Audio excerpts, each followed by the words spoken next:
Hello, greetings, and warm welcome to yet another episode of Me Too Personal Development Insights with Subira. Here we share insights on personal development because we are passionate about helping you to meet yourself. In this life, if anything is important, if anything counts, if at all it matters, if at all it is worth it, then it is hidden.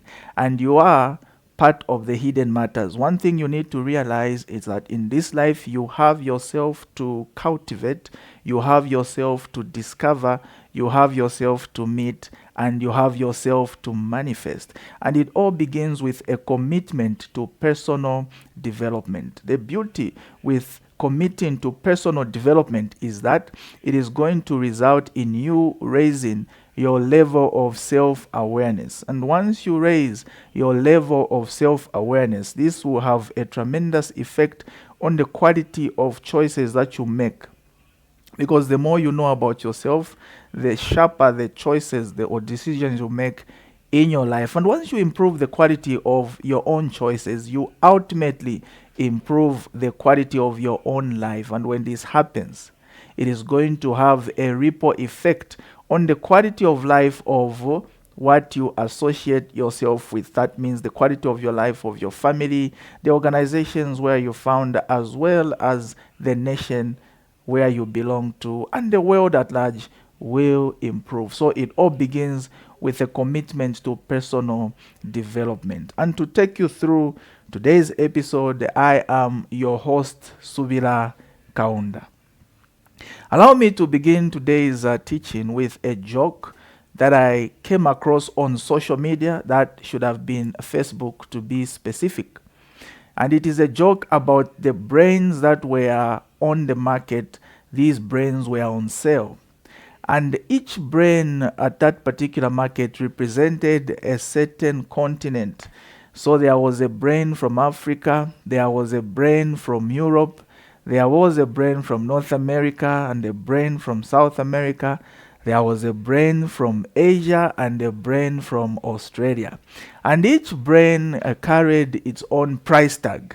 Now, what shocked everyone is that on this particular market, the brain with the biggest price tag happened to be the one from Africa. So people began to question, how come the African brain is the most expensive, going by the price tags that the brains have on them? And the answer is where the joke lies. They answered by saying the brain from Africa happens to be the most expensive because it is the most brand new. In other words, it is the most underutilized.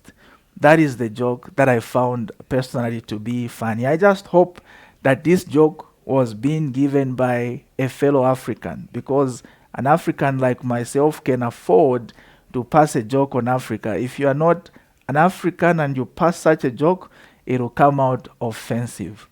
But I began with that joke because of the topic or the subject that I want to teach on today, and that is thinking.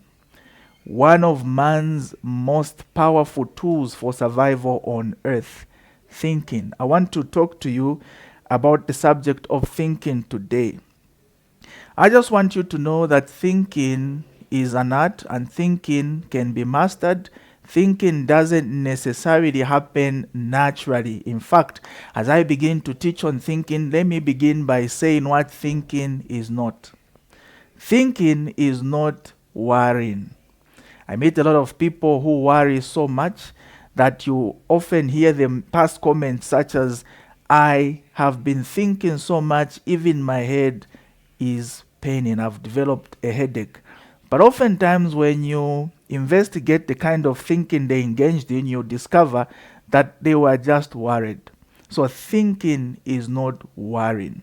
Thinking is rarely taught in school. Thinking is an art that as human beings we need to develop and be trained in, because your brain is like any other muscle. Anytime you exercise it through the act of thinking, you actually stretch it. Any thinking engagement that your brain is involved in stretches it and it improves your brain. In other words, when you sort one problem with a particular style of thinking, you are ready to face the next challenge. Anytime you engage in thinking, you sharpen your brain. So I want to focus on thinking because thinking is a critical component in your personal development journey. There are just certain things that you will never achieve. Even as we preach on personal development, there are certain things that you will never achieve if you decide to park your brain. So I will focus on talking about the brain today. Now, talking of thinking, I began with a joke on Africa. Now, let me mention that I'm African and I am proud to be African. There are a number of things that I personally am proud of regarding my continent. One of them is the fact that right now we are the fastest growing continent. In fact, one of the biggest advantages we have as a continent today is that we happen to be the continent with the biggest population of young people. Maybe that's why our brain was costing the most, because obviously we do have a number of young people more than any other continent. For me, that is an advantage going into the future. I am also particularly proud of Africa for one thing. I am proud of the way we pray. I am not ashamed of our commitment to spirituality. Our level of devotion to prayer and to God is not something to joke with. So I am proud of the fact that we are a praying continent, and maybe this is why we are spared from a lot of serious calamities. But the level we have towards prayer and spirituality sometimes is so deep that oftentimes it makes an average believer, especially in Africa, to become guilty when it comes to the subject of thinking and planning. I've met a lot of people who are so committed to God that oftentimes you find them avoiding the subject of planning and thinking. It makes them feel like maybe they are being carnal.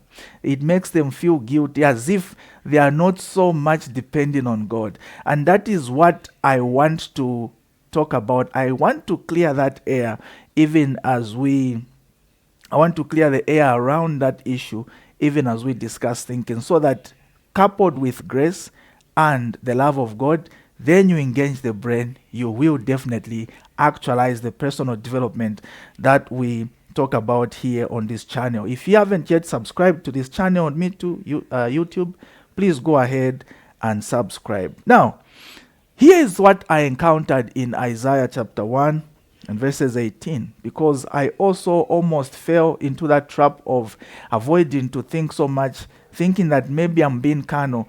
I was also part of the people who were in the trap that being spiritual means leaving everything in the hands of God, like absolutely everything. You throw it on God. And so at times I used to feel guilty that maybe thinking or planning means I'm depending so much on me. And that's the struggle that an average believer, especially in this part of the world, goes through. So let me help you in that regard. I encountered this scripture in Isaiah 1 verse 18. And there God was inviting human beings to reason in. The Bible says, God says, come and let us reason together. Now the word reason in there actually refers to logical thinking. I began to ask myself questions. How can the God that is so powerful invite me to a thinking session, a reasoning session? Then as I began to reflect on that question, I then began to realize that actually the same God that I pray to, the same God that I believe is powerful and mighty, the same God that created the heavens and the earth is the same God who actually deposited this powerful tool that I want to focus on right now, which is the brain. Allow me to run you through some of the facts, powerful facts about this thing called the brain that you carry. Are you aware that your brain is probably one of the most, if not the most protected organ in your body? Medical doctors will tell you that the bone that protects the brain is one of the hardest bones in the human system. It is called the skull. It is so hard that the brain is so safe. So not only is your brain protected by the hardest bone, in fact, medical doctors will tell you that the hardness of the skull is not something to joke with. In fact, the hardness of the skull, it is said, only comes second to your teeth. That's how hard the skull is, which is the bone responsible for guarding your brain from any possible damage. Now, it is God who did this. Now, not only is your brain protected by the hardest bone in the body, but God went an extra mile. He went further and provided 3 extra layers of membrane for protection, for further protection to your brain. These are layers that we call the meninges. Now, medical doctors will go deep and tell you that there are 3. Talking of the pia meter, the arachnoid meter, as well as the dura meter. All those are just referred to as the meninges. These are 3 layers that provide extra protection to your brain on top of the skull. That's how concerned God is about the brain that He put in your system. Now think about it. Why would God design your brain or your body in such a way that He provides such serious protection for your brain? Now, not only is your brain the most protected organ in your body, it is also the most cushioned organ in your system. It is the most comfortable.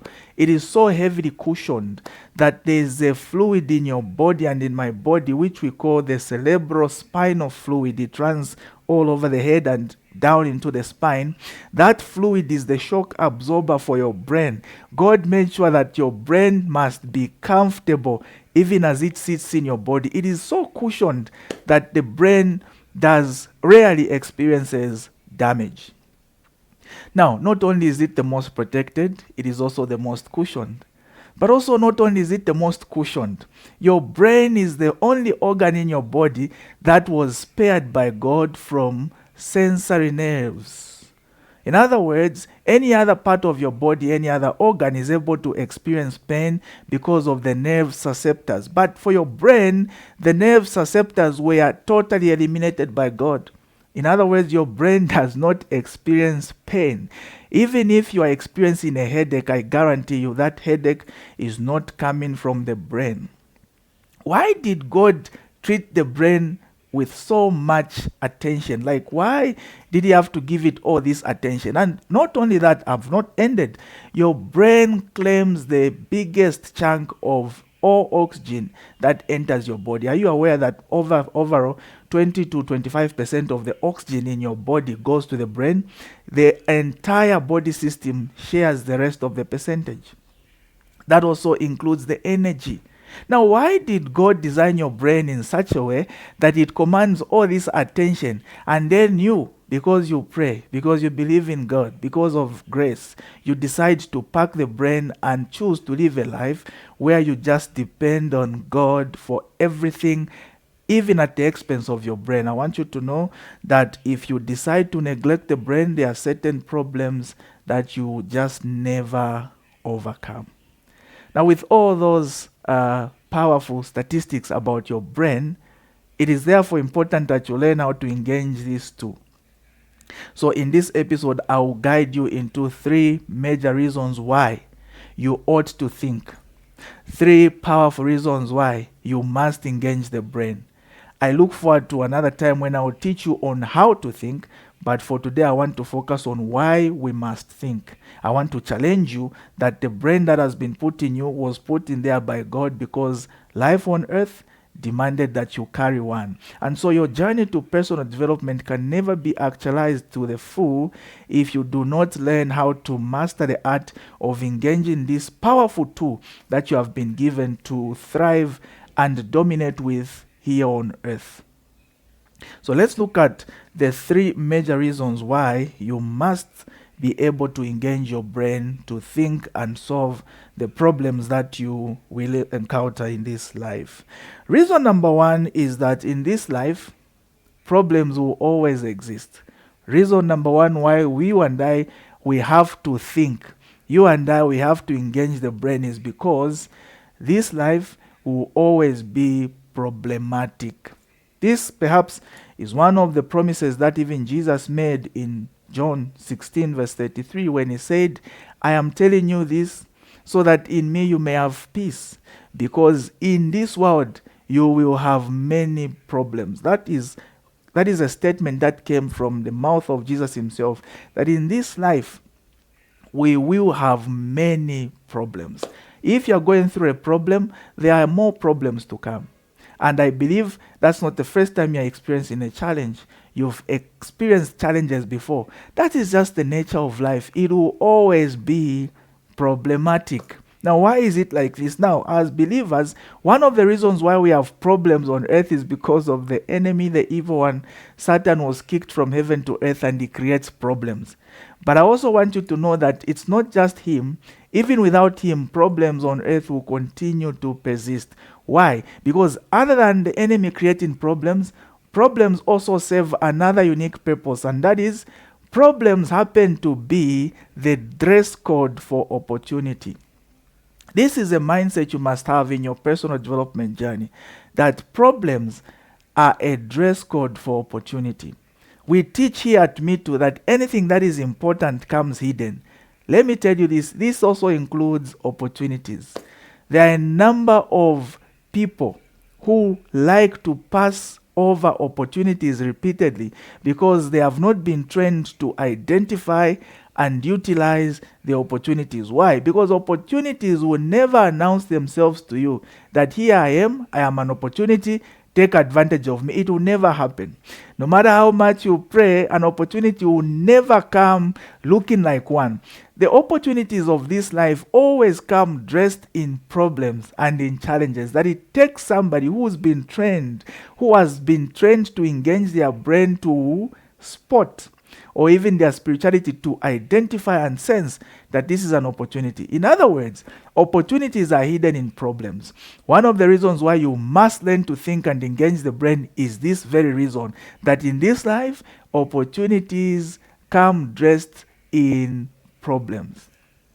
One of the statements that Jesus made is that in this life, the poor you will always have. Now, the word poor refers to people who pass over opportunities repeatedly. It is actually an acronym. Anytime you join the people who like to pass over opportunity repeatedly, you become poor. In other words, poverty is a result of you passing over opportunity repeatedly because you ran away. Why? Because it looks like a problem coming to you. But ask people who have become successful and are making serious monies today, it's because of the problem they are solving. In fact, in the world of business, we are taught that the bigger the problem you are solving, the more the revenue you make. So problems are the dress code for opportunity. So learn the art of thinking, because in this life, we will always experience problems.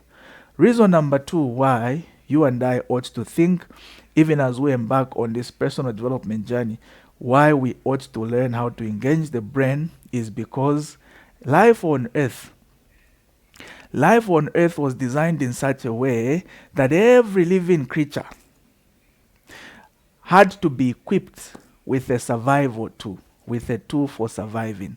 Life on earth is survival of the fittest. If you observe any living creature possesses a certain tool that it relies on for survival. Check any living creature, whether it's plants, whether it's wildlife, or whether it's us. When a snake is under attack, there is something the snake possesses that he quickly rushes to whenever he's in trouble to get out of trouble. When dogs are under attack, there is something dogs possess that they quickly rush to. When a lion is under attack, there is something the lion possesses that he quickly rushes to come out of trouble. Life on earth was designed in such a way that you had to be equipped with a tool for survival. That any time a problem comes to you, that is the thing you must rush to come out of that trouble. For you and me, the biggest tool that God deposited in us to come out of the challenges that will ever come to us is actually your brain. That's why you cannot afford to pack your brain. And the other reason I want to share with you why you and I ought to think and engage the brain is because, yes, spiritual power is real and it exists, but it is not a substitute for brain power. I'll say that again. The other reason why we have to learn how to think, the other reason why we must learn the art of engaging the brain in thinking is because, yes, spiritual power does exist and is real, but it is not a substitute for brain power. I'm a believer, and one of the things that fascinates me personally is the demonstration of power.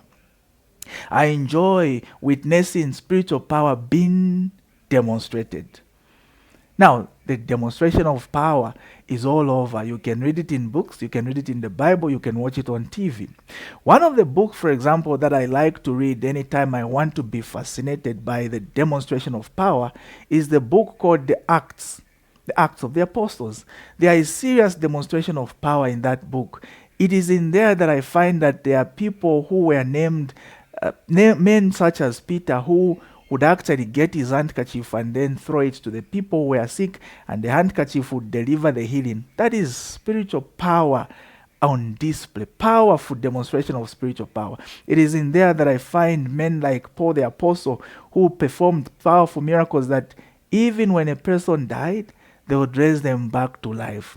But I mean, the church or the Bible is not the only place where we can experience spiritual power, because spirituality is exercised whether in the positive or in the negative. For example, here in Africa, especially in the country I belong to called Zambia, we do have traditional ceremonies. And one of the things that I witness, even when I'm watching traditional ceremonies on TV, is spiritual power. It is here where I've seen a traditional dancer during a traditional ceremony dancing on water. Jesus walked on water. Powerful demonstration of spiritual power. A traditional dancer was dancing on water. And not only did he dance on water, he actually also threw a mattress on the water and then danced on top of the mattress. Now that defies science. Because you know what should happen to a mattress when it is put on water and it soaks the water in. It should become heavy and it should sink. And not only the weight of the mattress there, but also the person jumps on top of the mattress. You expect them to sink. But they disappointed science. I've witnessed that. I've witnessed the demonstration of spiritual power in our traditional ceremonies, where I see people throwing powder on a simple, small, shallow river. And they believe they are doing that to respect the spirits. And when they do that, guess what? They are rewarded. And as proof that they are rewarded, they just throw a tiny rope and they manage to bring out a very big fish as proof that the spirits they were respecting have honored them. So demonstration of spiritual power, even if you're not a believer in God, is all over. So spiritual power, I do not dispute. It is real, it exists. But it is not a substitute for brain power. In other words, no matter how spiritual I become, if I decide to relegate my brain, there are certain challenges that will never be solved. I encourage you to pray. I encourage you to depend on God. But I just want you to know that if you do this whilst neglecting the brain, there are certain problems that will never ever be sorted. I can guarantee you. Let me give an example. I talked about the Acts of the Apostles. Paul the Apostle himself was a powerful man. With Peter, powerful miracles. These are men who did amazing miracles. But do you know, they also had challenges that they didn't even know they had. For example, even though Peter would use his shadow to heal people, Peter himself struggled to communicate via a letter to be taken to another place. It used to take months. Paul the Apostle, a powerful man who did powerful and amazing works through spiritual power. Do you know how long it took Paul to travel from one place to the other? Do you know how long it took Paul's letters to reach the people in Corinth? The letter of Paul to the Corinthians. Why? At that time, these people never had cars. These people never experienced flight. These people never had phones. How shocked Paul the Apostle would be to wake up in this day and age and only find that those letters he used to write and send, and I don't even know how many months it took for him, for his letters to reach the place he intended to address. I think about how shocked Paul will be today to wake up and realize that just from the comfort of his room, he's able to write one letter and send it, and under a minute, it has reached all over the world. Why? We are living in a dispensation now where people have realized the power of the brain and have engaged the brain. And thank God for these people. They observe the bird and they notice that from a bird they can develop something that can be lifting people. How powerful it is today. So when we engage brain power, if we engage brain power, certain problems will be solved. That's why I told you. Do you know why Paul will be shocked? He never even knew that such a reality would exist. But Jesus knew. Can you imagine? The best form of transport that Jesus found was a donkey. Maybe this is why he said, you guys must do greater works. How far can you go with a donkey? Today, we have various modes of transport. Thanks to the power of the brain that God had deposited in us, we have the power of a phone. And not only can you send a message today from here to America, even a picture can be sent and the person you're sending to receives it instantly. These are powerful signs that the people, even in the Bible, never experienced. So you and I are blessed to live in this generation, and I just want you to know that you cannot afford to park your brains. So let me wrap this episode by encouraging you to engage your brain. God cannot invest all the levels of investment that I highlighted in your brain and then you pack it. You are doing yourself a disservice. It is important to be a believer. It is important to depend on God, but not at the expense of your brain. So 3 major reasons why you ought to think. Life on earth will always be problematic because problems are the dress code for opportunities. Number 2, spiritual power may be real, but it is not a substitute for brain power. And the 3rd reason, of course, we mentioned is the fact that you and I, there are just certain problems that can never be sorted if we decide to park the brain. Now, I close this with the most important reason why you must engage the brain. The human being is the most powerful creature on earth. You and I experience life in the spirit and life in the physical. All ideas are birthed in the spirit and they have to be converted in the spiritual. Any company that you see today was once an idea in somebody's mind. Nobody else saw it except the person who carried the idea. And when they converted that idea, it became a company. Today, people have been employed. In other words, your brain is one most powerful tool that is used as a conversion tool, converting something from the spirit and making it manifest in the physical. That is one major reason you must utilize the brain. Thank you so much for following through this episode. I just wanted to challenge you on the power and importance of thinking. I hope to one day take you through on how now you can engage the brain to think, how to engage the brain to solve the problems that you will experience in this life. Thank you. This is Me Too Personal Development. We are passionate about helping you meet yourself. You've met so many people. It's high time you met yourself. I'll see you next week. Thank you so much and God bless you.